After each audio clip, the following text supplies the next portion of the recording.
She's going to a law firm. She's going to practice law. Ooh. So we are live.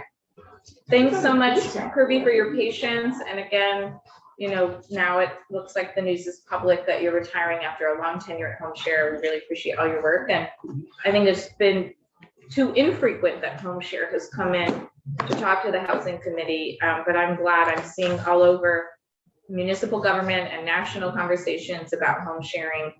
So probably the right time to pass the baton and enjoy all the good work you've done. Thanks so much for being with us. Thank you. Yes, thank you for that.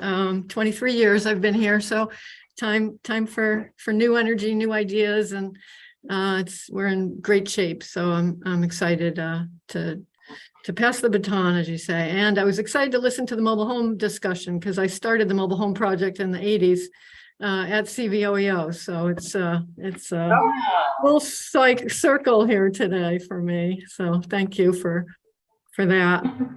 And yeah, we haven't come in since before the pandemic. And so I just wanted to bring you up to date a little bit as to what we're doing, and to also get people to think about us as a housing program. I think what we have seen over the last years is that a lot of people see us as a social service agency, which we are, and a senior service organization and an organization that helps people with disabilities. But we're also an affordable housing organization. We don't build housing, we don't repair housing, but we do create housing by making extra bedrooms available in people's homes. Home sharing used to, be an everyday occurrence 50 years ago when, it was very common to have boarders in a home to help make ends meet for families. But as we've grown into bigger houses with fewer people living in them, home sharing is not a norm today. So one of our goals is to try to encourage people to think about it as a lifestyle choice, as something to do for themselves, but also to help others. So we're hoping that growth will continue. COVID set us back, needless to say. Nobody really wants to share a home when you're worried about catching something from the person you live with. So we are really back to normal, I'd say, in terms of people thinking about home sharing and pursuing it and taking and doing it. So I think this will be a record year for us. As you might be aware, there used to be 2 home sharing programs in Vermont, and the Central Vermont program closed in the end of 2019, just before COVID hit. And we expanded our service area to cover that service area. Then there was COVID, which, slowed everything down. But we're back to full scale in Central Vermont. We have a full-time case manager down there who's excellent.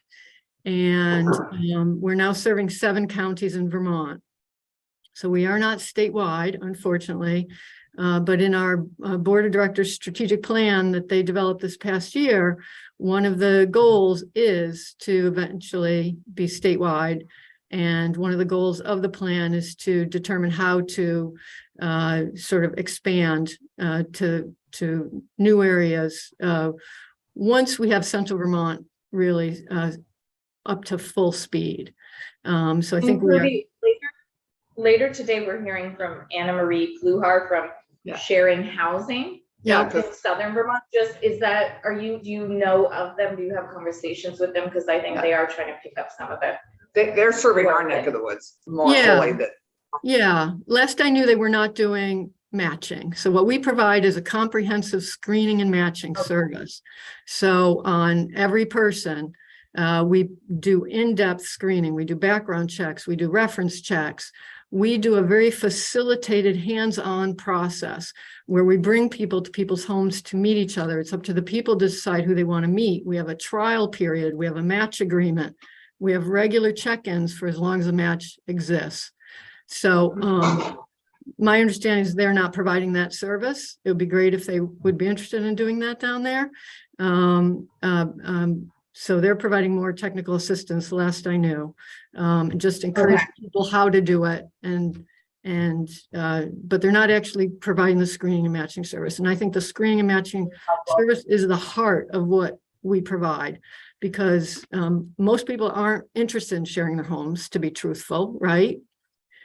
People do it not necessarily as a lifestyle choice. There's a lot of fear involved. There's, people not liking change, there's 100 things, I always joke that the song that used to be, 100 ways to leave your lover could be 100 ways that a home share match could go south, yeah, so I think the key to home sharing success and to our success is really that in-depth process that we provide. So with our next 7-8 minutes, it seemed like some municipalities are trying to find ways to fund and incentivize home sharing. To my knowledge, in recent years, there's never been a direct appropriation from the state to build home sharing up as a model. That's right. You could speak to what is happening at the municipal level, if any of that is off the ground and working, and if we had a small amount of money to gesture that this is, important to the state, what might that be used for? Thank you. Yes, so we're working with the city of Burlington on a financial incentive to sort of get people's attention to consider sharing their homes. So the program's not off the ground yet. We're still waiting on a grant agreement, even though the mayor announced 6 months ago that the program was kicking off.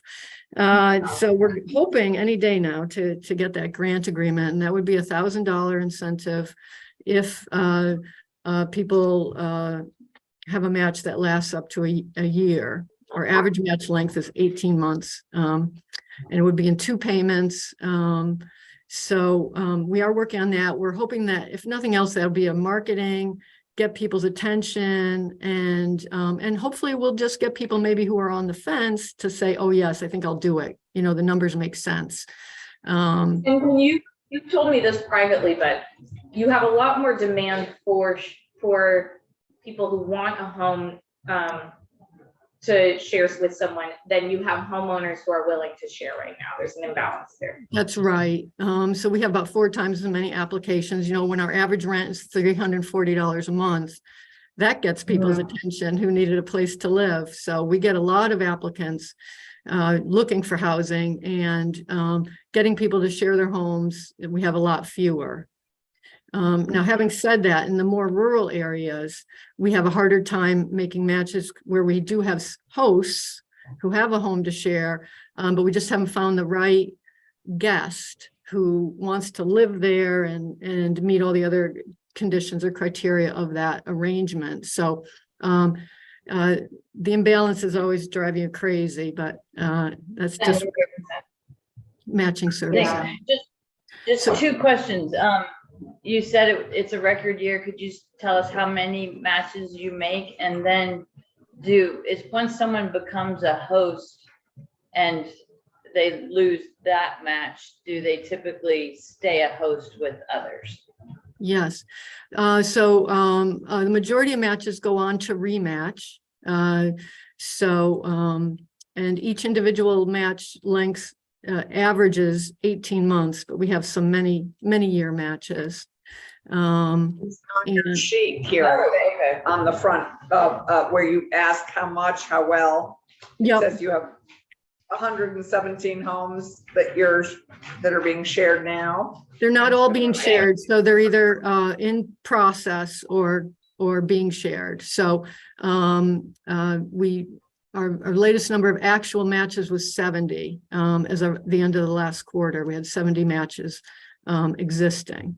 And throughout the period of a year, we'll have about 100 different matches. Thank you. Sorry. No, that's good. Got it. If we had funding available, I think, what we need to make more matches is more case managers. So we've got 3 full-time case managers serving 7 counties right now. And then we have another person that does intake and outreach. So to really increase the number of people we can help, it's really a capacity issue. So I would, if I had a wish list right now, my wish would be to hire another case manager for the Central Vermont area. Okay. Senator Clarkson. Kirby, hi. How many home share average match length is 18 to 19 months? How many hours does a case manager invest on average to screen and match? Yeah. How many hours is that? You know, we don't have an average. Every match is so different. You know, some matches are hugely labor intensive, others aren't. But last year, you know, we had 545 applications. As soon as we get the application, we do reference checks. We did over 1,300 reference checks. We performed over 1,800 background checks. That's all before we actually interview somebody. And then I take them on appointments to visit people, and I do a match agreement, and we check in. So hugely labor intensive process. But again, it's really the safety and security is the number one concern people have about sharing their homes. And our process helps address that. So my second question is, as you explored incentives to encourage more people to share their homes, did you also think about a tax incentive that might work, that would be more substantive than $1,000 grant? We haven't yet. I would love a tax incentive of some sort. I don't know what that would look like. We do have one minor incentive that you passed years ago, which is when you do the household income for everyone who lives in the house. If you have a roommate, typically that income has to be included in the household income. But you made an exception many years ago for home sharing agreement by a home sharing organization. So that person's income doesn't have to be included in household income. And that's a huge benefit because everyone asks us about that. Oh, I don't want to lose my property tax adjustment. This has been proposed. You're going to hear Anna Marie will talk about this, I'm sure, because it's a proposal that she is interested in making, and one that she got my attention, speaking of getting your attention. So tax? Yeah, exactly. So anyway, that's out there also as an incentive, which I'm sure we'll be discussing later this morning. But so you don't have an average time on the amount of time it takes to match. It just takes a long time. It's labor intensive. And sometimes, you know, it goes quickly. You know, I mean, if somebody just applies and we have the perfect thing and the stars are aligned, it goes fairly quickly. So it really varies. We don't do time studies on our staffs.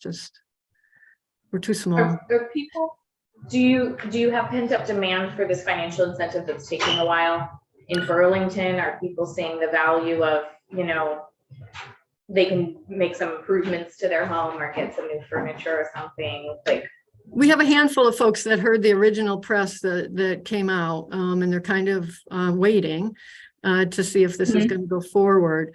And we haven't done any promotion or marketing of it yet. We think we will get a lot of attention. Yeah, because even if you just think about the rental income, if you charge, you know, $550 a month for a place, if there's no service, and then there's $1,000, that's over $7,500 in a year. And, you know, to a lot of people, that's a lot of income that they could use. So about a third of our matches are what we call rent only. So there's no service component. Another third are service only, which means there's no rent. And people with higher needs need more help. And then another third are a combination, a little bit of help, and a little bit of rent. So every match is different that we make. It really depends on the individuals and what their needs are and what they want. Great. Well, keep us in the loop about that. I would also say, you know, through Scott or myself or both of us, if you have any language that you wanted to present within this placeholder on page 29 of the bill, that would represent a small but meaningful gesture toward the value of home sharing, I think we're very open to Right. discussing that in committee. So we often talk about each position being roughly, if you include benefits, $100,000. So that That's what would I be would, that's what I would say. That was gonna be my number. yeah, okay, good. That's what I Okay. wrote down. Okay. Thank you. Thanks so much, Kirby. And again, congratulations on a job well done at Yes. Home Share. Thank you. And on to the next chapter. And on CBOEO too. Yes, and Yes. on all the housing you've done in the state, absolutely. This committee certainly appreciates it. And now you're seeing, you know, the value of the infrastructure you've created that we need to activate more Exactly. to get our housing crisis under control. Thanks so Thank you. much. Thank you. Thanks, Thanks. everyone. See you. Yeah. Okay, thank you to our rural caucus representatives for your patience and moving around. We have the nicer chair, I guess, I don't know. You can could pull up a the second lesser chair. chairs too. Madam Chair, I think I'm gonna speak really quickly. Okay. and Leave, Okay, got it. So you have a half Representative Sims. hour and so you'll, oh, we have a half an hour. yes, I'm sorry, that She's wasn't now changing her. clear. She's Yeah, now we spending lost longer. 15 minutes for mobile home parks, another need in rural communities. So it wasn't just a moving around, it was we lost it. I'm gonna talk about PR, and I Great. believe Representative Sims is gonna talk more about. I like down the here. grand gestures, okay. Yes, yes, I like those too. I'm Yes. a fan of this one as well. You may have heard. Yeah, okay. You're a big gesture I kind am of a person. big gesture person, yes. Yeah, thank you, Madam Chair. Laura Sibilia, from Dover, representative, here this morning as one of the co-chairs of the Rural Caucus, talking about the rural need, that the need for housing also exists in Yes. rural Vermont. And meeting that need in rural Vermont may require some different considerations than in other places with more capacity, I think. I don't want to take it from your notes. Do you have in there, I mean, I don't know which of you was going to say the rural caucus is this many people and, Oh, you know, yes. that's, It's grown. Yeah, it's skyrocketed. to Well, and prominence. really, Madam Chair, this morning I noted again between Senator Harrison, Senator White, and Senator Renner, the Senate this year has a perfect attendance record at every rural caucus meeting. That's pretty good. Getting one senator is amazing. So that's quite- So, and there are many senators, people who are now senators who founded the rural. That's caucus. right. It's been around for a So, long you time. know, Yes. put my hours in a long time ago, Yes. but, you know, sadly. Very much appreciated. But I'm thrilled you're going regular. I That's haven't great. been, well, I went Between- initially, No, so that's it's okay. good to know, and I want to go again. Yes, So yes. It's huge. Yes. It's Senator White was it's there really this morning. valuable, actually. Right. Yes. Yeah. It's It's great. really most of the state. Yes. So really, the purpose of the Rural Caucus, it is not to take away from the needs of Burlington, which are distinct and we have to pay attention to in our largest communities, one of which I work in, Brattleboro, distinct needs that we need to pay attention to, but to make sure that we also are thinking about the distinct needs of the rural Vermont. And so this, as Senator Clarkson has noted, this caucus has existed long before the current leadership. It's been founded and going for quite some time, Since 2005. since Gay 2005. Simonson Yes. asked us to put it together. Yes, and has weighed in on a number of different issues. Forestry, land use, education, working lands in particular. And of course, we have thoughts on what is one of the highest priorities in Vermont right now, housing. There are currently about 45, I've not counted the list, but I think 45 House members that are members and a number of advocates that are attending. We have a number of different constituency groups, and we're currently, we have an omnibus bill that we have compiled this year. Members brought forward what their highest priority initiatives were. I believe we had 33, excuse me. And we had done this last year. And so we presented those ideas quickly. What's the problem that you're trying to solve? And then members had the opportunity to vote. And so the top 10 of those ideas have been compiled and put into an omnibus bill in the House, and those bills have also been introduced or will be introduced as standalones. The bill has not been released yet. One of those bills, one of the bills that is included in there actually is a housing bill that is part of that, which I believe Representative Sims will speak to in more depth.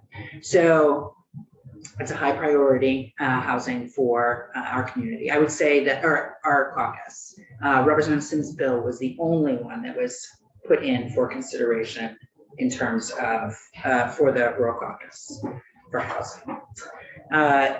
So is that enough information? Yeah, so background you would about say the there's- rural caucus? Yeah. Oh, yeah, absolutely. Yes. Sorry. Let's not No, go it's too not. far Okay. afield. I'm not, I'm just saying, as you talk about the rural caucus only has one housing bill they put forward.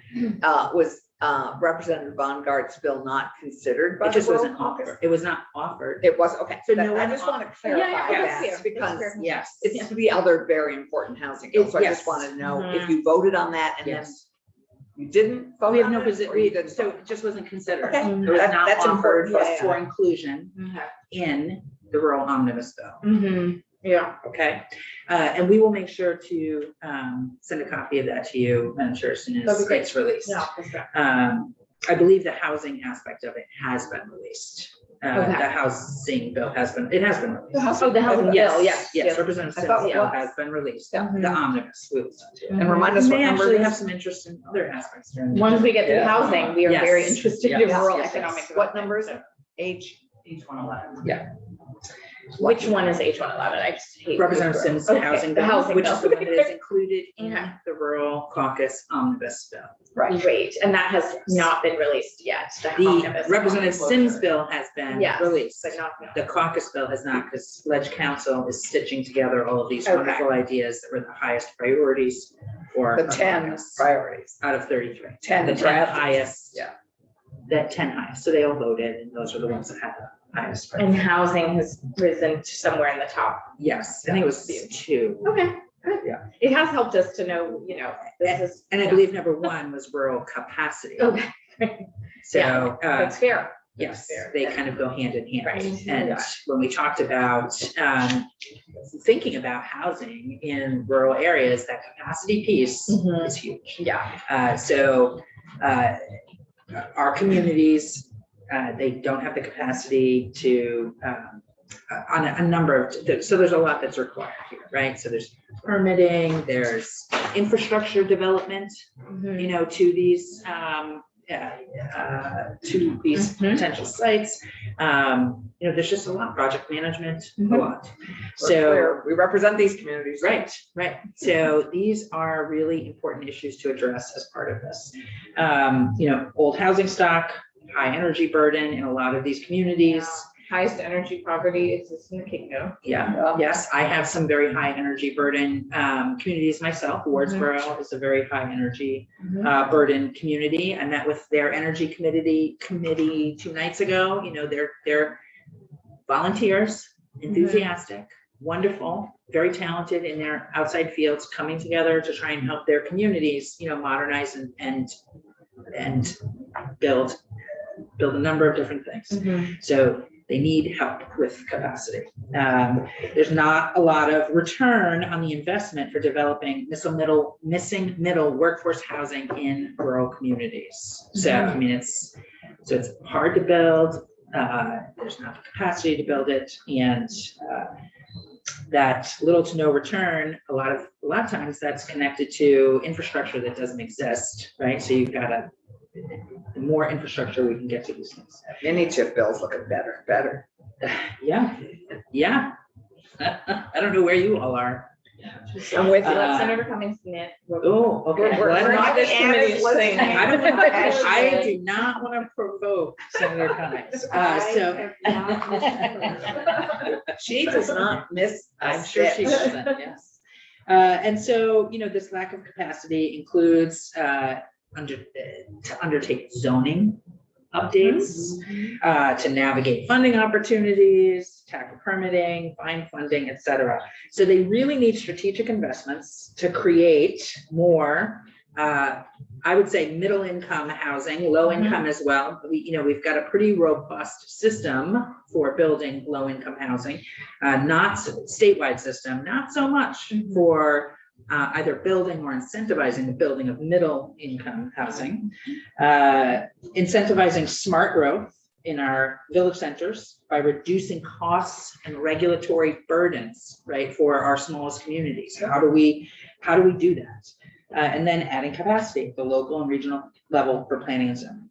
This will really help us move forward in a way that addresses housing in all of our communities, which is important. And as we talked about, it looks different. The tools that are necessary and needed look different in different sized communities because of the capacity that's there. So, Madam Chair, I believe that is all that I have to contribute at this moment, and that Representative Sims will take a deeper dive into her bill, which is included in the rural omnibus bill. Is there anything else that I can be helpful with before I run back to my committee?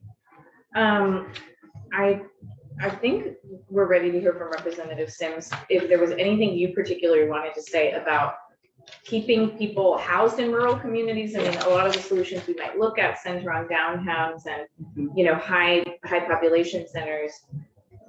People want to live in rural communities, and they want to have quality of life and access to transportation. Is there anything high level you wanted to say about why housing in rural communities is important?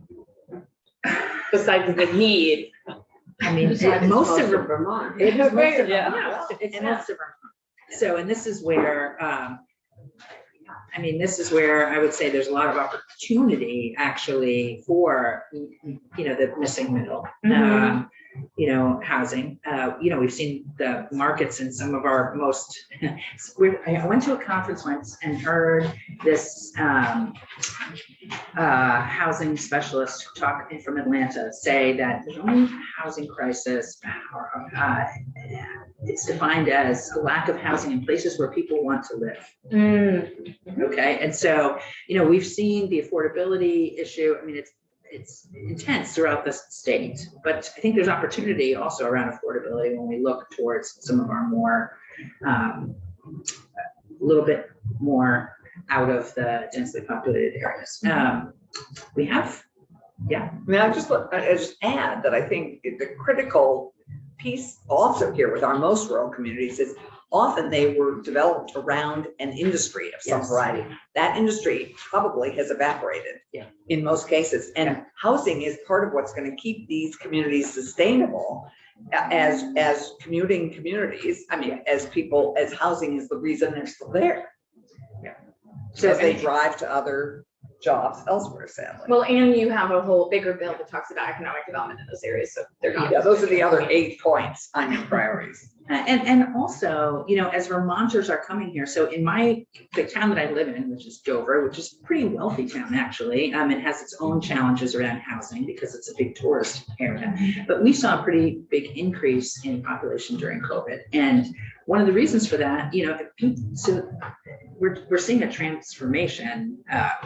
My kids, your child, Senator Brown, and so we'll be able to work really anywhere for anyone and choose where they live. They'll be able to do it digitally. And so, we can see low impact development happen in our rural areas with robust broadband, which some of you may know. Senator Brock and I and Senator Cummings are big fans of. We're working hard to make that happen. So let's give rural communities the tools to welcome folks that don't need to travel but can, add to our communities, add to our civic organizations, our fire departments, our PTAs, all of these things. So I don't know if I answered your question. I said a lot of things that I wanted to. But. Yes, much appreciated. I want to make sure Representative Sims has half the time. Yes, I appreciate the time. Yeah, and I'll say for both of you, we really look forward to working with the Rural Caucus on this bill and others. So I'm glad you have staying power and have increased the And thank you. dynamism. Senator Clarkson. Thank you. And others. Thank you. Bozzo. Bozzo. Bozzo is, I loved working with him on that. Yes. Our bonding experience. Thanks for coming down. Bye. Thank you. Representative Sims.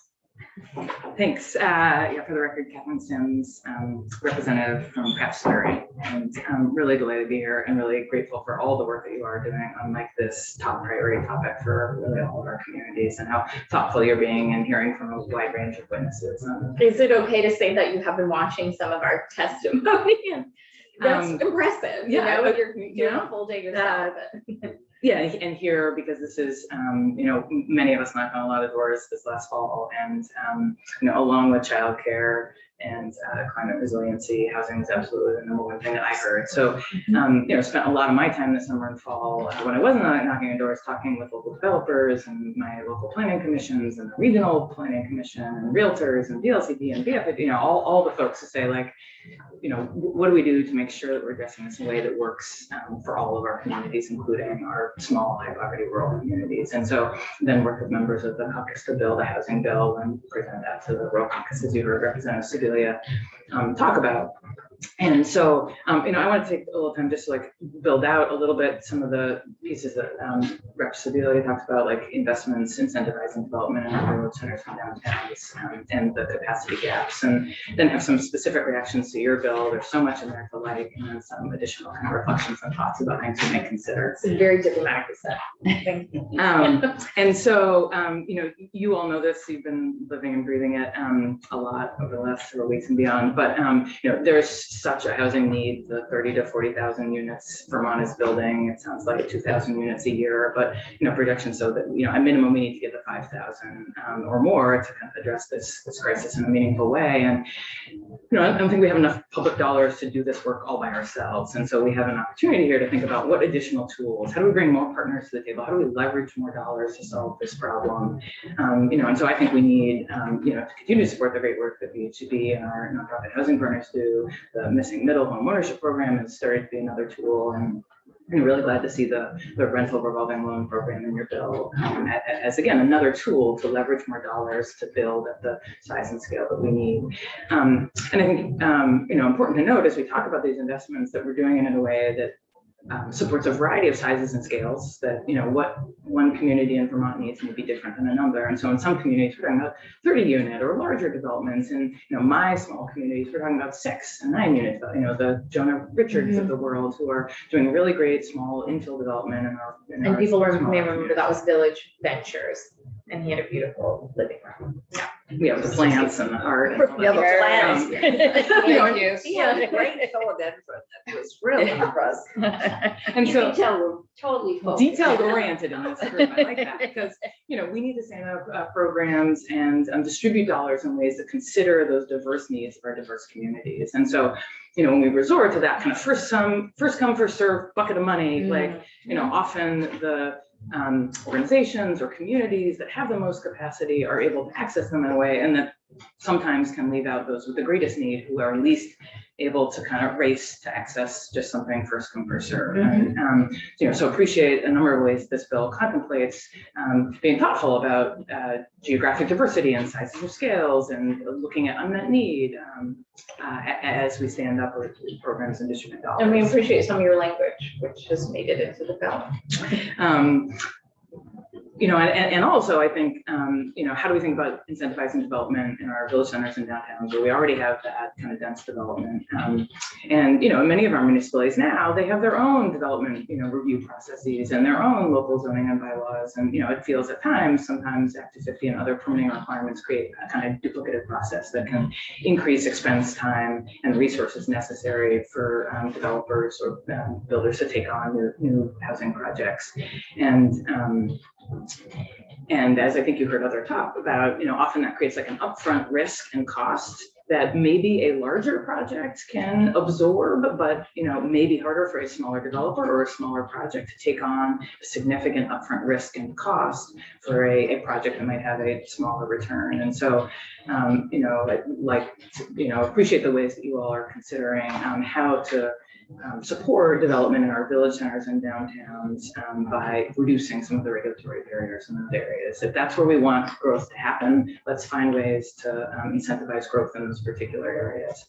And as Rep. Sabila talked about already, being thoughtful about how we don't place undue burdens where there's limited municipal capacity. So how do we provide funding to support compliance with measures or design programs that provide sufficient technical assistance and robust outreach to make sure that everyone is aware of the programs that are out there and how to access them, and stand up applications and reporting requirements that are really right-sized and simple and clear and easy for everyone, whether you're a large developer or a small developer, to access those funds. So moving kind of specifically to comments on your bill, there is so much in here to like thank you guys, woo. And I'm just gonna tick through a list, but the Housing Resource Navigator is a great way to think about adding capacity. I have so many communities that we want to do something around housing, but where do we start? And having folks come and say, we're here to help you identify the projects, build that complex capital stack, help you navigate the permits, and manage the project once you've got the funding, I think is key for some of our smaller communities. Little, but I think important, the class 4 roads, disclosing to buyers that municipalities aren't required to maintain those roads. That has come up multiple times in my communities as we have folks moving in who may or may not understand what maintenance levels go with which class roads. And so disclosing that seems really important. Really appreciating the priority housing project definition, the change to remove caps and to include designated village centers with permanent zoning and bylaws subdivision. I think that's key.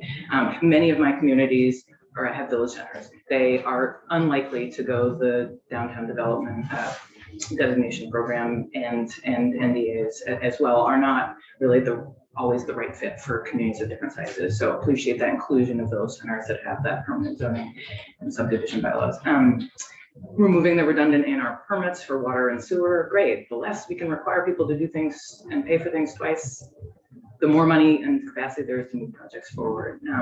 The fire and building safety code study, great. Again, something I've heard a lot in my conversations this fall with landlords about, or sometimes confusing or mixed messages, and appreciate you all looking into improvements we can make in that area.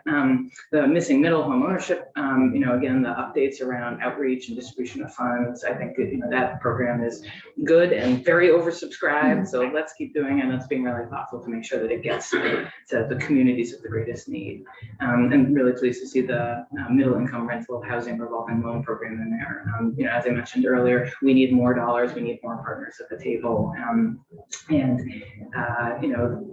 That there's a kind of perpetual investment piece here, that this will be revolving in nature, so we can use our one-time money now, but it can have a lasting impact on housing development in Vermont. And as a member of the Rural Caucus, really appreciate that as that program is conceived and includes some consideration around different scale investment needed for when a project is smaller in scale and provides infill development, that might receive a more favorable rate to help make that project happen, and recognizing that sometimes those smaller projects that in areas that lack infrastructure may have higher costs. So much in there that is great, and have a few questions and sort of observations around some other pieces. Appreciate the idea of adding emergency shelters, the list of facilities that may only be regulated with relation to certain provisions. There is a great need for housing and shelter in all of our communities in the Northeast Kingdom. We really struggle to provide places to keep people warm in the winter, and that's certainly on my mind this weekend as we look at those temperatures. And I think there are pieces around capacity that are important to think about here as well. How do we ensure that every community has the capacity and the funding that they need to provide adequate services as we and consider the impacts on EMS and police services? So great that we're trying, that we're being inclusive in what kind of development can happen in our communities. And I think we also want to think about how communities have the bandwidth and the resources they need to provide those services. Have heard some concern around an ADU becoming a public building, and might suggest that come after the fire safety code study, so that we're thinking about changes that might be made. It's already if you rent it, it's already public. If you anyway. I think we're looking at the definitions of all Right. this. We have concerns Yes. about that. Yeah. You know, and really appreciate the effort in the bill to address the 5-5-10 rule by increasing that to 20 units. I do wonder whether that's enough to address the concerns we've heard from small developers like Jonah Richard, who was here, or Zach Hale in Bennington, who is utilizing VHIP funds to, you know, bring our existing units back online. But in some cases, going beyond that 10, or I would think even 20 unit restriction that would push that development further apart. And, you know, I think we have these smart growth goals where we want dense compact development. And if we have a rule that says you have to wait more than 5 years or be for more than 5 miles away, it seems counter to those smart growth goals, and recognize that it relates not only to new construction, but also to renovation of existing properties. And I think our bill gets rid of the 5x5 It does. and increases the 10 to 20. I believe that's what it does. I just want That's to. our Yeah, intent. so Yeah. That's our intent. Yeah. I tried my best to discuss this with both guys. My reading of the increase to 20, it's still. It's still within the 5x5. Yeah, so you only run into Act 250 jurisdiction When it hits that. when you hit over 20. And I guess my question is 20 really the right number? And I think your whole point is it complementary to our smart growth?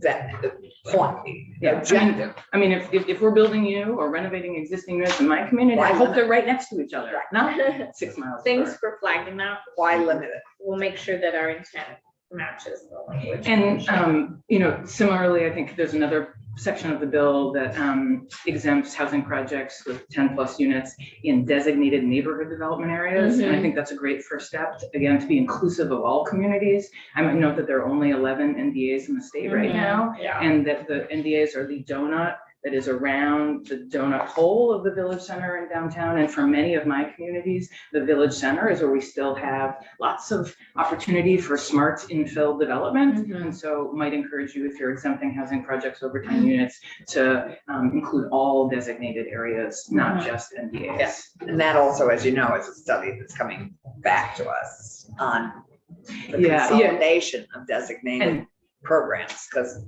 they've kind of grown like topsy. And very much look forward to the result of the study. And in the meantime, you know, if we're expanding not a huge exemptions, let's Do do you- that in a way that's Do you have a inclusive. sense of like the project that you felt like got stopped or limited because of the current provisions for market rate housing? Yeah, so I think you heard from Jonah Richard that Mhm. he has this incredible project in Fairleigh, the Mhm. 9 units, downtown, walkable, like all where we want Yeah. it to happen. And he was looking for his next project, and the next project one that he was considering was within 5 miles of that 9-unit project. And Right. so he could only do a 1-unit project, otherwise he would be triggering Act 250. Yeah. And similarly, developer Zach Hale in Bennington was doing a number of VHIP projects, taking existing units, renovating them to bring them back online, and was actively looking at additional projects, and understood that projects that he was looking at would trigger Act 250, again, because of just the distance between one project and another, and that they weren't far enough apart. Yeah, we have 2 minutes, so I just want to see if you have a big burning. I have 2 big burning things I want to make sure to get Okay. out. That's why, That's okay. that's why she wore red. That's why I'm talking so bad. So appreciate the bylaw modernization funding here to help communities update their bylaws. I hope that you might also consider the 20% of towns across the state, or the 50% of towns in my own region that do not have zoning bylaws. And many of these communities want them, but need more support doing that work. And the municipal planning grant can provide funding for that, but every year it's oversubscribed. And so the House version of our housing bill includes $500,000 for towns that do not have bylaws to create them, so that they too can take advantage of the benefits that we are providing to communities that have permanent zoning of our law. The last piece I wanted to make sure to mention, I just appreciate that your bill contemplates doing something around VHIP. I want to say first, like, this has been an incredible program for our communities, over 400 new units, and it's working well in our small rural communities, which tells me that the application is simple enough that anyone can do it. You know, even Essex County, they have 2 VHIP projects. The only ARPA funding they've been able to access so far is through VHIP. So this is bringing more net new units back online, and we need that to use the existing structures that we have. The House version contemplates a number of changes to sort of clarify issues that have come up in the first years of the program. In working with the department, they've helped provide some really feedback about where additional clarification would be helpful, and also address some challenges that have emerged. As you've already discussed, the ADU definition maybe something that might benefit from some clarity, but the interpretation right now is that that's 1 unit subordinate to an owner-occupied unit. So that means if someone were to purchase a duplex and also wanted to add an additional unit, they would be ineligible for that ADU funding because they already have 2 units on that parcel. Or let's say I had my house, I had the shed that already had an apartment in it, and then I wanted to add a tiny house. Again, that would not be eligible under VHIP and the current ADU program. And so that was the intent behind the expansion to new dwelling units, to allow greater flexibility for small projects that might be beyond just the owner-occupied unit and 1 additional unit. And active conversation about that. yeah. And so just want to say that, you know, I think that helps us create more net new units in some of our communities, you know, small projects that we're not talking about 100 unit developments with VHIP funding. You know, $50,000 incentive is not probably the right fit for a project of that size, but a small tiny house, right? And certainly understand and appreciate that. Our bill also makes just some other little changes around applying to all non-code compliant units, whether they're occupied or unoccupied. We have many in my community that could benefit from upgrades to make sure that everyone has habitable housing. Our bill has anti-displacement measurements, but it would allow those funds to help address all non-code compliant issues in the community, whether they're occupied or not. And some other little pieces about making sure that people do repay the loan, it goes back and revolves in the program. And just to finish this out, you're presenting your bill to the House General and Housing Committee. And you have a lot of co-sponsors that overlap with the Rural Caucus and extend beyond the Rural Caucus, does that make sense? Yeah, so H111, the housing bill that's in the Rural Caucus omnibus, as a standalone had 50 sponsors and did include 15 million in one-time general fund surplus for VHIP, 10 million for the continuation of the missing middle home ownership program, and 15 for the rental housing revolving loan program. So again, a lot of similarities with your bill. Yeah. I leave it to you and leadership to determine who's doing what where, but I am introducing it to. Well, I just, you know. Oh, where all the pieces are starting. Yeah. So we're starting here.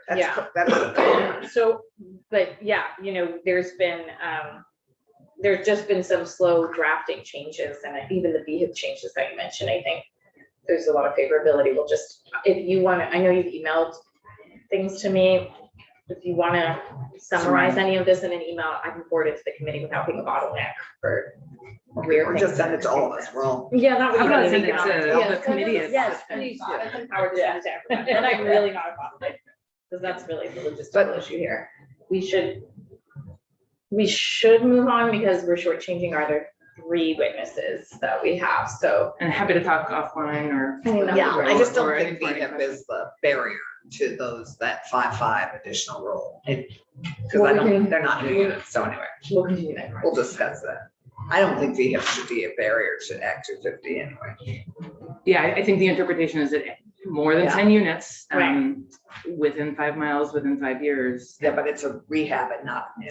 So I think that's a question. we Yeah, have to I might discuss. suggest you invite Zach Hale, to provide maybe specific testimony about his experience. Yeah, Okay, And he was the one in Bennington. Yeah, we talked to JOs that he's. Okay, thanks so much, Representative Sims. Thanks. Thank you. Thank you again That for all was your work. terrific. Thank you. Housing. well done. Ryan. We can probably steal a couple extra minutes here and there from I was gonna ask if Everyone. my 15 minutes starts now. I think if you can do 12 and a half minutes. that would- I can speak who pretty else do we fast, have? and I will, This I will, year, yeah. Brian Shute, the Executive Director from Natural Resources Council. I'll save you from the introduction of the NRC. I think 4 members of the committee probably know us fairly well. Senator Harrison, Katie Gallagher, Sustainable Communities Program Director, has reached out to you to maybe talk offline about our work as it relates to the committee. I do want to give a little bit of background. My first career in Vermont was as a community planner. I was the director of the Mad River Valley Planning District and the planning zoning director for the town of Stowe. And then I ran a consulting firm for about 10 years and did a lot of work throughout the state. I think we worked with about 60 communities, all sizes. And then I got into the nonprofit business by going to work as the policy director for a group called the Vermont Forum on Sprawl, who became Smart Growth Vermont. And I did that for a while. I worked on a lot of the designation programs that exist now in that capacity.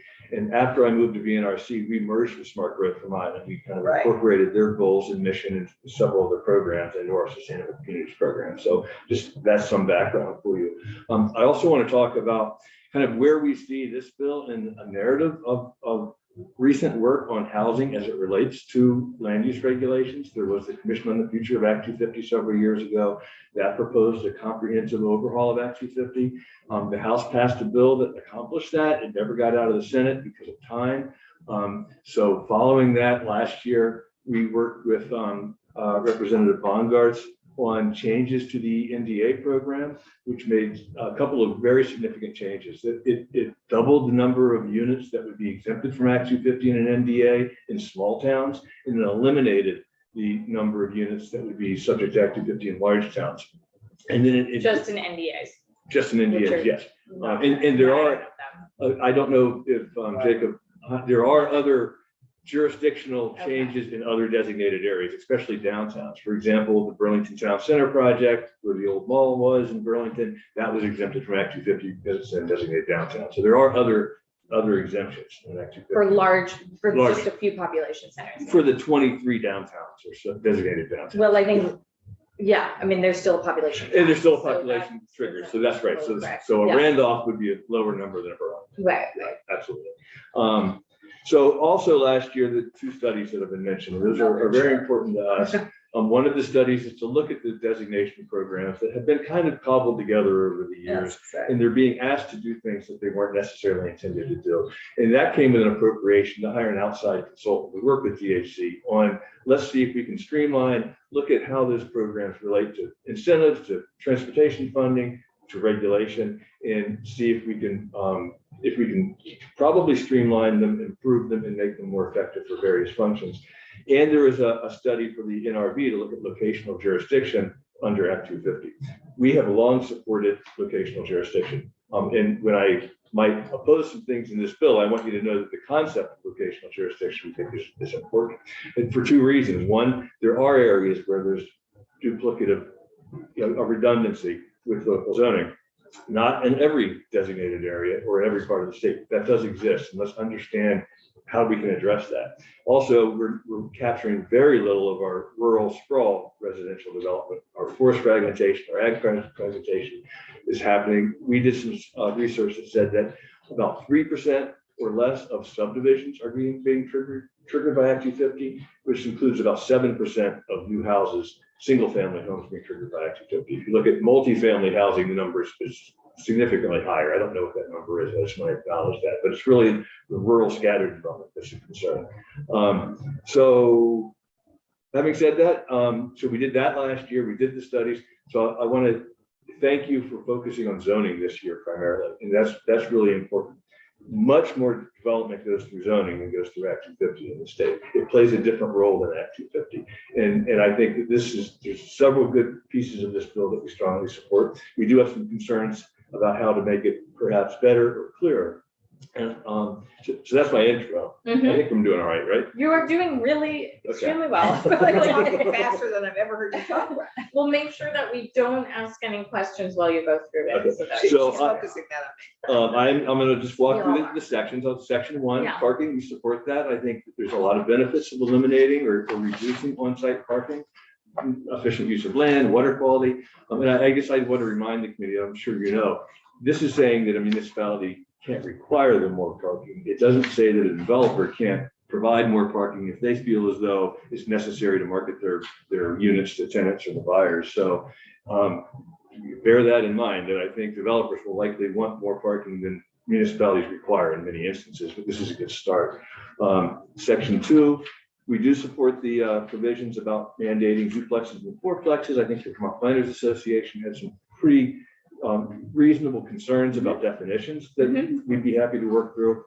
Great. And we also support requiring a minimum density in certain areas served by water and sewer. We're concerned, like the Vermont planners, that the one size fits all approach, as they described it, does not work in all instances. And I have some experience in some communities where sewer lines are in areas where the town needed to put them, but had good reasons, good public purposes not to have a lot of development in those areas. So defining water and sewer areas, I don't necessarily agree with VPA that it needs a year-long study committee. I think Catherine Dimitrick mentioned she had some good suggestions. I'm not sure I agree completely with her, but I think that she provided a basis to work out a solution, and we are happy to work with DHCA, the planners, the committee.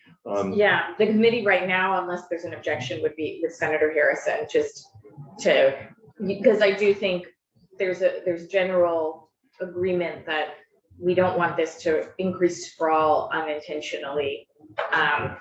We want to be more surgical about what we mean, not just all sewer and water. Yeah, and Catherine gave us a great example. Exactly. Water So- and sewer out to an industrial park. And we Yes. really would love to see language come back, Good, yeah, and we would be happy to do that. unless there's an objection. Section 3, emergency shelters, seems like a good protection for necessary use. I mentioned the definitions could use some work with the Vermont Planners Association pointed out. Section 5 related to the reporting requirements, I'll defer to VAPTA and the planners and DHCA on that. It seems like the reporting how you're achieving your housing goals or the state's housing goals is a good idea. Section 6, we do strongly object to the elimination of the 10 or more residents being able to appeal a decision. I was on our DRB for 18 years, I think 15 as chair. We welcome scrutiny from the community, that we feel as though local planning commissions, DRBs, boards of adjustments are volunteer, oftentimes without staff support.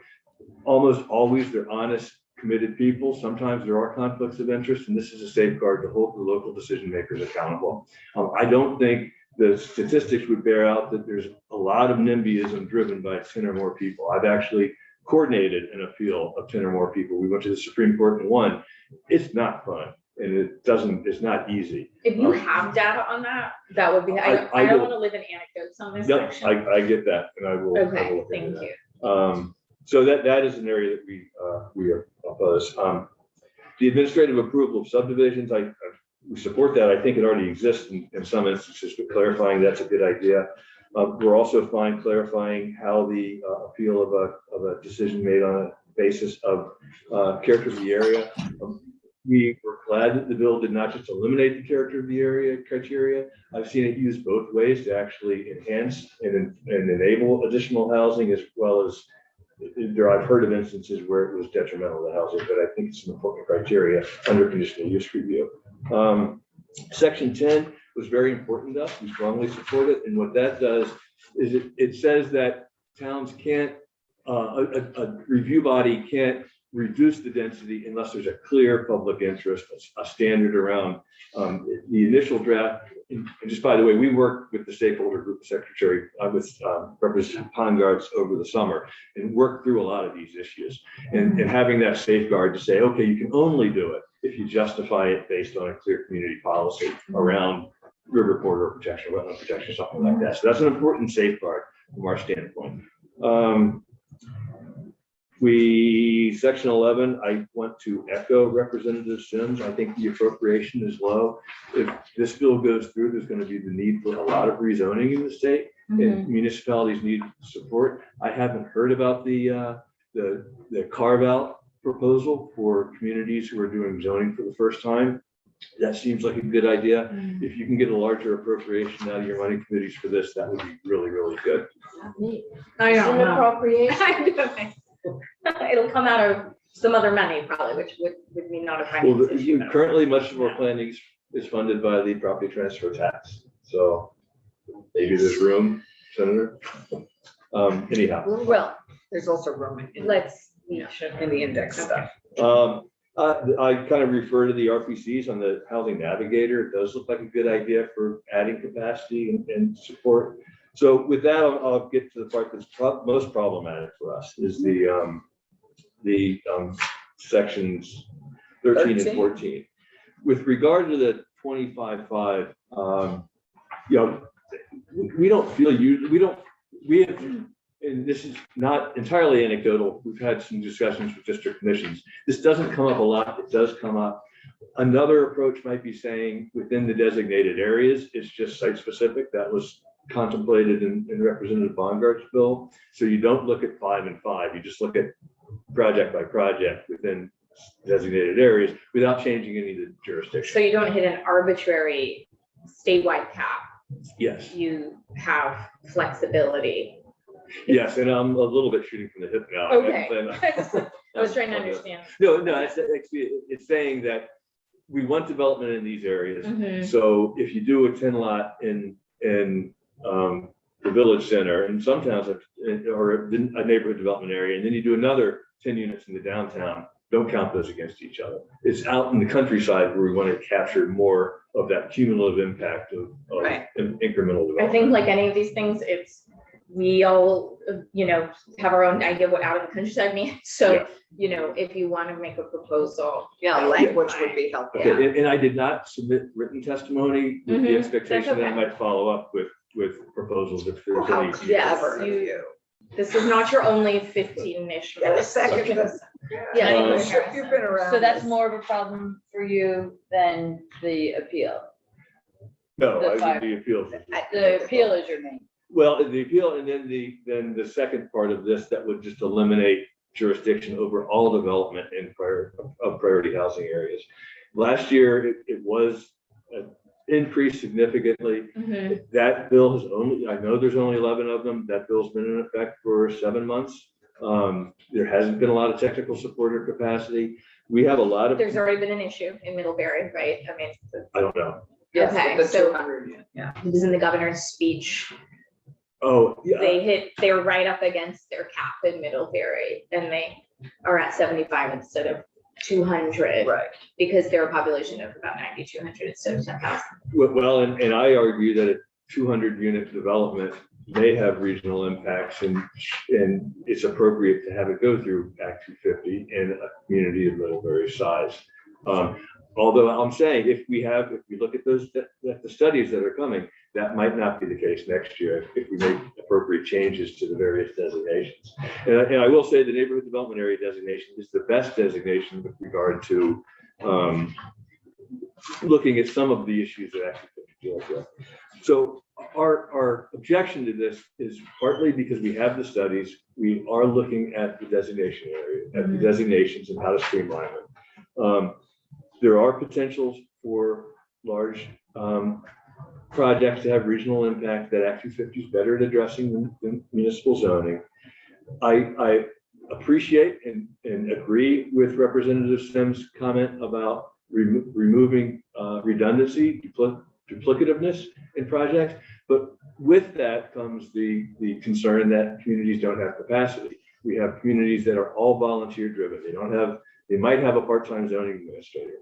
They have volunteer review bodies, and giving them sole responsibility to review a 75 or a 50 lot subdivision without the input that a district coordinator provides, that VTrans brings to Act 250, that Fish and Wildlife brings to Act 250, that Stormwater brings to Act 250, is really a concern for us. That there's unintended consequences of doing that we might have environmental harm, even in those areas where we want to have development. So we're a little bit over, or whatever we try, you've been doing great at trying to fit into a small amount of time. What we didn't hear, any of those changes do add 1 or 2 years to a project. So we're still talking about a balance of addressing our housing crisis and keeping our smart growth pattern that we are so fond of in Vermont. You have been at the table, which we really appreciate. We need the environmental community to come to the table in a housing crisis. We need to start, I think, by acknowledging that we are in a housing crisis. I don't know if there's anything you wanted to say about about that, you know, that we're all coming here sort of on the same page, that we have people who are homeless for far too long, and we have, you know, far fewer units than we need to house our climate workforce, our, you know, future residents of the state. I appreciate you're giving me the opportunity to say what I should have said to begin with, and that yes, BNRC does believe we have a housing crisis in the state, and we think that housing crisis is going to get worse with migration. We saw COVID migration. We are going to see climate migration in the state. It is going to be, in my opinion, and this is anecdotal, but a lot of conversations, it's going to be the people who can bring their income and their jobs into the state, not the people who are here already, or the people who may need a safe haven. And that's why we're supporting smart growth. That's why we're supporting making sure we have density where we can accommodate it. So that's unusual for an environmental organization. So I appreciate your giving me the prompt to go on the record with that. I do want to make one other comment regarding our concerns about the designation programs. I was involved with creating working with the legislature to create the Growth Center program. That was under the Douglas administration. We found that the implementation of that program was very flawed. The downtown board is dominated by the administration. The administration made decisions that actually expanded what the community had proposed to have in a growth center based on very little input from anybody. We tried to appeal that decision. There was no appeal process. There was no accountability. The Shumlin administration and the Scott administration have been better at abiding by the rules of the designation programs. And I want to be really clear about that. We haven't had many objections. We have had one recently. But that's what we need to kind of look at how these designation programs work, what the accountability is, how they're addressing some of the key issues that might be missing if Act 250 isn't there, and look at that. So this is a section that's most problematic to us, especially both the removing the cap for priority areas, housing areas, but especially for removing that cap and applying it to the Village Center program.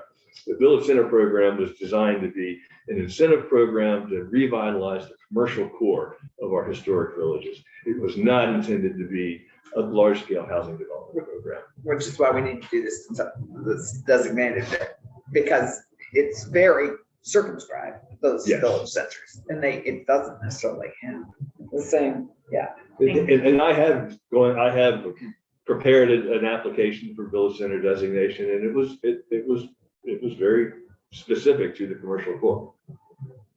So ongoing conversations right now, you know, for some of those early sections, please go to Senator Harrison and propose anything else you might like to propose. But we appreciate you being at the table. 19 minutes, I appreciate the extra Yeah, time. absolutely. Thank you. And you're close by.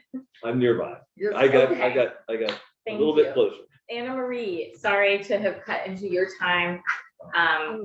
Thank you for joining us. Thank you for having me. And thank you for the work. I can't imagine what you have to keep your heads around in all of this work. I am a planning commissioner, so I have some sense of what the zonings are about. But that's not why I'm here. So I will get started. I'm going to share my screen.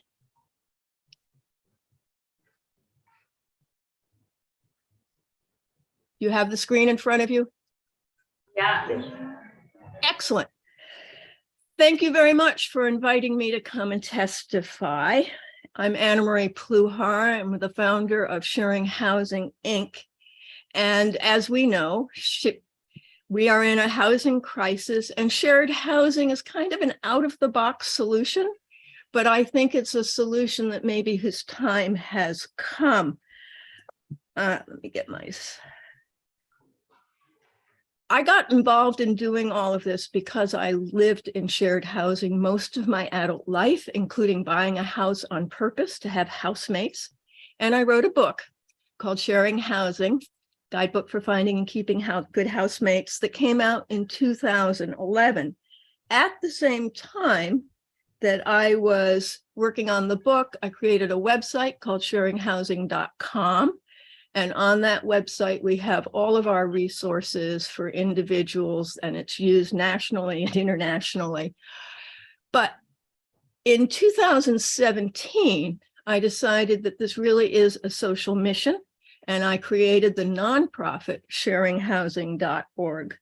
Our vision as a sharing housing is that we would like to see shared housing being universally accepted as a living arrangement, and that individuals feel happy, safe, and at peace with homemates, and that organizations encourage shared housing for their constituents.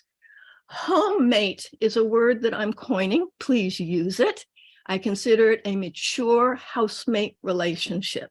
And my definition is a person who you like and respect, and those two are very important, whose way of living at home is compatible enough that everybody is comfortable living together.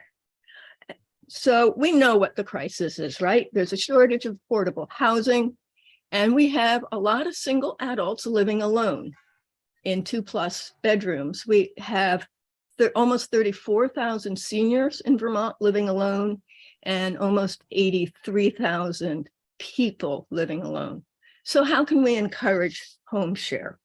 Our mission at Sharing Housing is to work with organizations and housing professionals to figure this out, because there are two crises. You are focused on housing, and that's one. The other crisis is social isolation.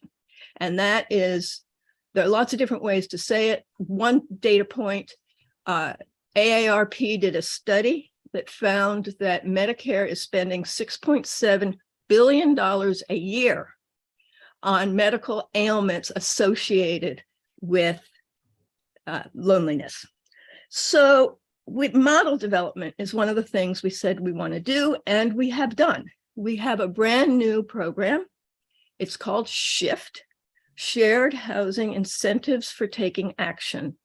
And I came up with this idea because over the 10+ years I've been looking at this field and working in this field, I have seen home matching programs, home share matching programs start up with fanfare and pilot money and press releases, and then they fade 2-3 years later. Why? Because they cannot get homeowners to open up their houses and maybe their hearts. So I came up with this idea. Come on, cursor. And this is the front of a postcard. I'm about to show you the back as well. That we would give people money to incentivize them to actually take this on. We started in November. We launched in November. We did no advertising in December. We ran 4 ads in Front Porch Forum. We did a press release. We had 2 articles and a community television interview, and we have 10 people in the program today. The way the program works is people will get up to $500 because that's what the grant we got would enable. We got our grant from Senior Solutions. And I think of the program as having 3 phases: learn, act, and enjoy. And in the learn phase, when they sign up, they automatically get access to our 2 online courses, one of which is called 5 Key Benefits of Shared Housing, and that's free for anybody, anytime. And then Sharing Housing 101, where we teach us the process that's in the book. It's not rocket science, but people don't know it, about how to select somebody they can live with. When they take those 2 courses, they qualify for a free consultation with me at their house to look at how they can adapt their house to make it more comfortable for sharing, whether that's doing some structural changes or buying a bigger fridge or hiring an organizer to help clean out a room. I don't care. After that and in that consultation is also an opportunity for me to do an intake interview so that I have some data with which to do program evaluation. Then the participants are on their own to act. They have to use the learning that they've just gotten to find a housemate, to make the changes in their house. And when they have that housemate, they can come back to us with their agreement, which we will witness, making sure that it is a real agreement. And at that point, they can be reimbursed the $500. Plus, we know when move-in date is, and then we will check in the first week, at the end of their trial period, and at 6 months for program evaluation to support their living together. So one of the things that's interesting, and it's different, what we're doing is different than, say, HomeShare Vermont, is we are empowering adults. So the way I describe this, there are lots of people who just do it themselves. They're high in independence, low in vulnerability, and they're like, so what's the point? What's the difference? Yeah, I can do that. Then there are people at the other end of the spectrum who are lower in independence, higher in vulnerability, and for them, a matching program is absolutely essential. But there's a vast number of people kind of in the middle, people who are competent adults who have made major decisions in their lives for themselves, where to live, who to marry, what job, what career, all those critical life decisions.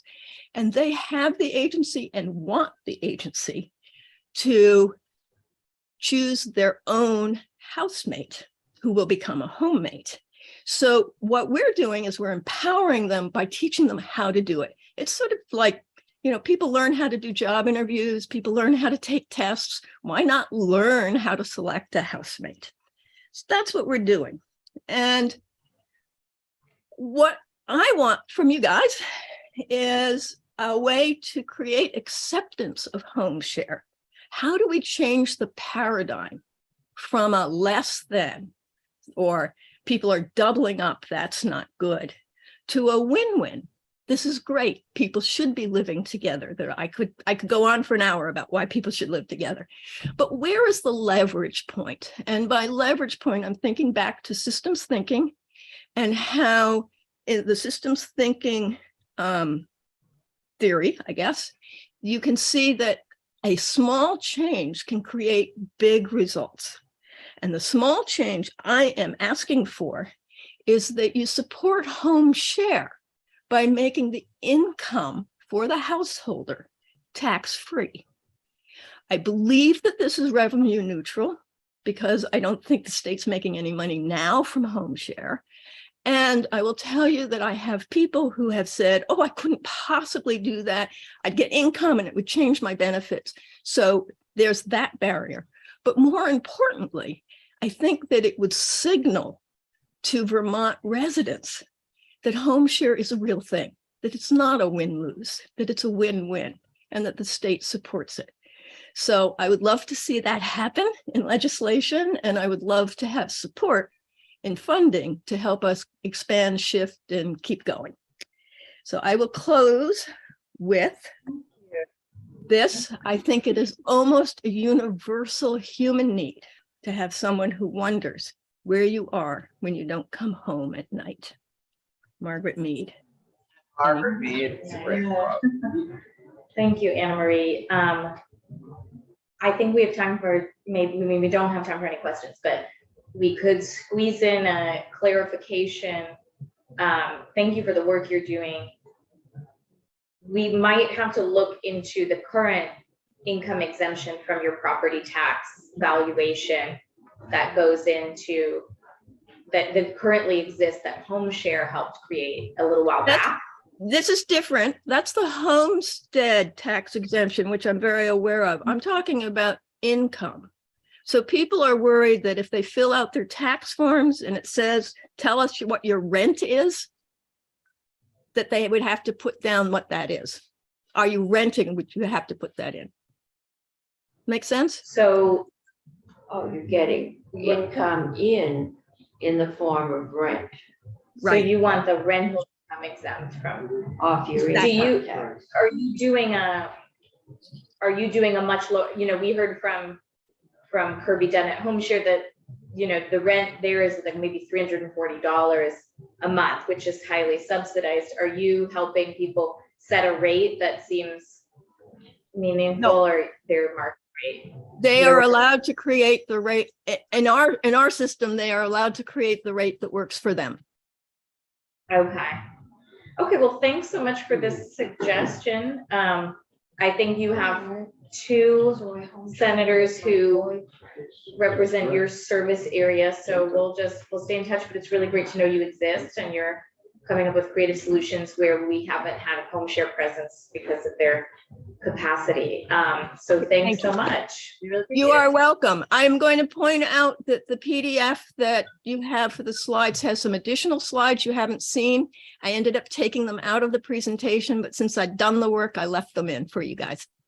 Oh, great. Thank Thanks, you for Anne Marie. fitting into our tight schedule. Okay. We really appreciate it. Thank you very Good much. to for see all your you. work. Take care. Bye-bye. Thanks. Thanks for your work. Thank you. Sash, thank you. And there's a lot of days in the State House, I'm realizing as a chair, where you want to make sure you focus on a particular issue. It's Mental Health Day in the State House, and that connects to housing, as we just heard. So if you want to both take seats there, or and we tend to be we have majority leaders and minority leaders and chairs, so we can't go too much over this last 10 minutes, but we appreciate you. You have therapy knitting. I'm What fine. more do you need? Dude, therapy dogs is really different. Are we getting therapy dogs? No. No, Oh. I tried to talk to the chief about it. He said it costs $30,000. I said, I don't want one that sniffs bombs. I just want one that lays there and lets you pat it. Yeah. Look, you've Brought my got soft dog. things. You've got yummy So- soft things all the time.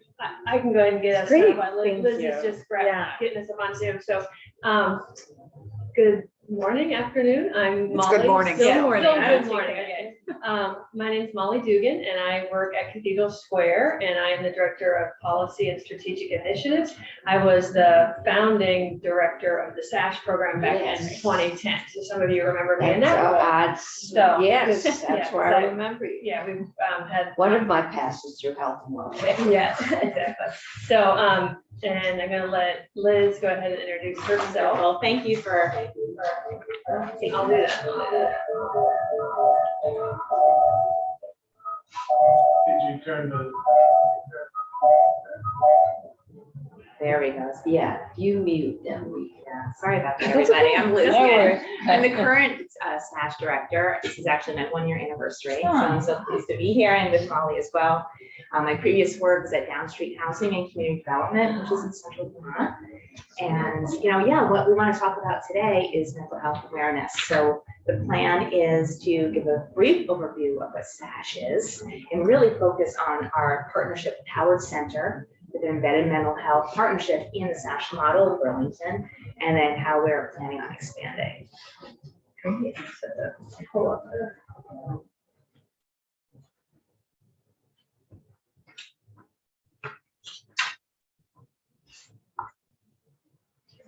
Awesome. So is it looking up good? From beginning to Mhm. Yeah, there you go. All right. So SASH is just very down to earth. It's very practical. It's a model where we bring support and services and preventative health care to people where they live. So it's based mainly in affordable housing. See there? SASH empowers people to focus on what they want to focus on. Often it is to stay at home for as long as they can instead of going to a nursing home, for example. It's free to participants. The services are provided by a SASH coordinator or a community health worker, as they're also called, and a wellness nurse. And they're site-based, and the SASH teams are on site, right? And they have monthly meetings that are that people sign on, can participate with other partners in our environment, the AAAs, the VNAs, the designated agencies. So SASH is funded by the Vermont All-Payer Model and also the Department of Aging Independent Living. Dale supports mostly the administration of SASH, and I should have mentioned that. I represent SASH at Cathedral Square, which is a statewide administrator. So we have the hub, and we funnel the money through to the different housing agencies that employ the SASH teams. There's, 22, well, here you go. There's 22 different housing organizations that operate SASH across the state. So you guys can hopefully see housing organizations in your regions like Down Street. Yeah, This is in housing projects, though, not in individual homes. it's actually in both.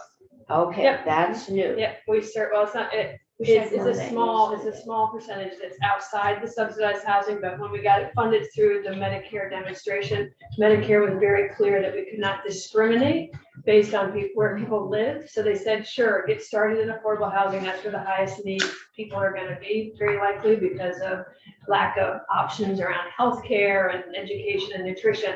But then they said, but you have to open it up to people that are on Medicare outside of the housing as well. So we do have about 20% of our participants live outside of the subsidized housing. Yeah. Great question. Yeah, thank you. SASH is data-driven as well, so we do wellness assessments with our participants, and we're able to enter that into our database. And well, this slide actually, I just wanted to show you that most of the participants are 65 and over, 80% are on Medicare, 25% are dual eligible. We've served over 12,000 participants since we started over 10 years ago. How many current? Like 4,800. It's about that every year. Yeah, I We was had gonna the say, same- what is the, About 5,000 active normally Yeah. a year. A year over throughout the state. And what I was mentioning, we can see, we're very data driven, so we can see by the properties, what the top 3 chronic conditions are, and then we can focus our programming around those. Our average age of our participants is 73. that's the average age? Yeah, right now. There's a great video clip that we don't have time to show you from the Department of Health that I hope you'll see soon. So That's on our, so this is on our website, right, Scott, this presentation? Yes. So we can watch it in our. wonderful. Yeah, it's 5 minutes. So the embedded mental health program, so in late 2017, Cathedral Square, we worked with Howard Center when we noticed that, we have our SASH teams, it would be really beneficial to have a mental health clinician on our sites as well. So in 2018, the pilot sites that were selected in Burlington, 2 of our Cathedral Square sites, they were selected for the complexity and variety of mental health and substance use needs for the participants. There was already strong interprofessional SASH teams at these properties, and the participants had already signed on to a multi-agency use and disclosure with Howard Center. And just so you know, One Care and Howard Center and Cathedral Square, we can pilot. Okay, let's pilot. So here we go. The key drivers, the embedded mental health clinician who started with these teams is given flexible full-time hours across both sites. We have 2 housing sites. Her name is Allison. The clinician was integrated as a full-time member of the SASH teams. And the residents at the properties had access to embedded mental health in a variety of forms. We could have one-on-one discussions with her in her office on site. They can meet at a picnic table, we take a walk. So being on site is very beneficial. The lessons learned, we've been doing this for 5 years now. The flexibility of this pilot is wonderful. The payment system allowed for the embedded mental health clinician to discuss things with the participants. The participants could drive what they wanted to talk about without traditional barriers like having to bill a system or have to go to another site because they were already in their housing community. We learned that empowering the residents is key. They suggested the discussion topics of the group programming that was timely of what was going on in the community and their own individual care plans. I'm just curious because this came up when we visited a senior living space in Chittenden County, 3 of us as senators. Had people wanted to come up to us and talk about conflict resolution, and it felt like there was a lot of co-occurring. I don't want to, like there was just a lot going on. Seemed like more than anybody could handle. But do you have any sense of if, I mean, that's a big part of people staying in places is to not have these overwhelming I conflicts. think I was there Maybe you were. when. See, I don't forget when people tell me something. Yeah, so no, it's a great point. So, when you have a group of people living together, Yeah. think about if you went to college living in a dorm, there's Mhm. issues. It doesn't change when you become older. Right. So, we have these 2 sites that have this embedded mental health clinician. And one of the things she focuses on is building community and getting people together in small groups. We don't have it across the state, but I Yeah. can tell you where we were that day. Yeah. this would have been a game changer to have Allison working there, because I know exactly what those issues were, and a lot of it was about people getting used to having people that were formerly unhoused moving in and struggling with that. Yeah. There's plenty of that in these two sites, and our embedded mental health clinician deals with that head on, gets people together. So it's a great connection. That's one of the reasons we need to expand it across the state. It works. Great. Yeah. So there's a request to expand the pilot, not for the state. Okay.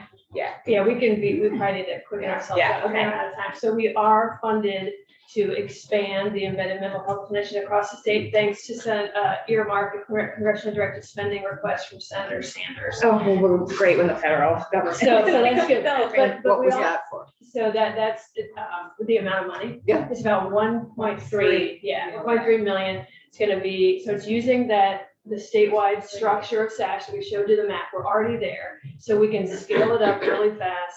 We have Cathedral Square will continue to be the statewide administrator on it. And we're gonna have Allison's, the mental health clinician, not just her. Clone Allison. At the different, at least 2 sites in each of the boroughs, Correct. of the regions. So we can't, it'd be a lot more money to have it in. We have a lot of SASH properties across the state. We're gonna get them, at least a couple in each region, and continue to build on that. And so that's funding for 1 year. We got it, once the federal budget passed, in end of December, we got the money. It has to go through the federal agency, but there'll be a year. And then this is why we wanted to talk to you all about this. You're aware that we are gonna spread this across the state, and we have to figure out how to make it sustainable once we see that it's successful beyond these 2 pilots. These 2 pilots have been going on for 4 years. Yeah, And so we know it works, right. right? Yeah, absolutely. So Well, thank you. as you expanded, are you expanding it, partnering with all the home ownership partners? We're gonna be partnering with the designated agencies like the With the Howard Center designated in those agencies? Okay, areas. so with Yep, yes, HCRS Exactly. rather than with Windsor Wyndham Housing yeah, Trust? I mean, yeah. Yeah, it'll be, It's kind of That's a right, combination. it's definitely a combination of. Oh, yeah, I mean, if the pilot is at Wyndham Windsor Housing Trust, which is a SASH provider, Mhm. Yeah, then absolutely, they'll be they'll be partnering with HCRS to bring in the mental health clinician. Right. And, the challenge is gonna be, are there enough mental health clinicians? I was just gonna Because they're all ask, here. yeah. That's our big challenge with Right. HCRS. But SASH is wonderful. I worked with Wyndham Windsor when this was coming Yeah. on, and it was just terrific. Now, do you have, are they so-called panels? Yeah. Do you have enough panels of the basic SASH program? We Oh. added some. This summer, we added 3 more, which equates to 6 more half panels around the state. But the short answer is no. Okay.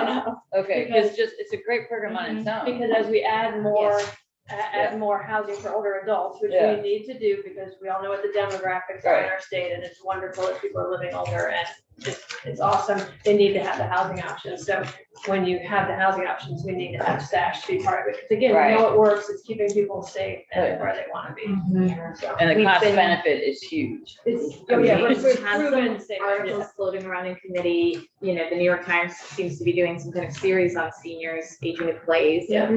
Yeah. We're hearing a lot about, duplexing and flexibility in owning your home. Vermont now has 70% of its population living in households of 2 people or less. 70%? Yes. So, Well, that's. that would be- even to me. Yeah, That would be all of us empty So nesters. we're very much paying attention to this. Yes. We hear from AARP, number 1 is, for seniors is they want to age in place. And Yeah. hopefully our bill helps address it from other angles, which Yes. allows them to, age in place while earning income in other ways. Yeah, thank you for that, your work on that bill, because SASH doesn't happen without the housing. Because it's built on, housing is the platform. If we don't have the housing, we don't have SASH. It works because it's where people live. Right. So thank you very much for that. I know, really hard work you guys are doing on that. Well, thank you. And it's all about breaking isolation too. So Yes. thank you for what you're Yeah. doing. Really appreciate Thanks for the it. time. Thank you. Thank you for your work. waiting and being Oh, patient. no problem. And that video that Liz mentioned, it is 5 minutes long, and it was developed, the It's- Department of Health partnered with us to do it, and it's really excellent.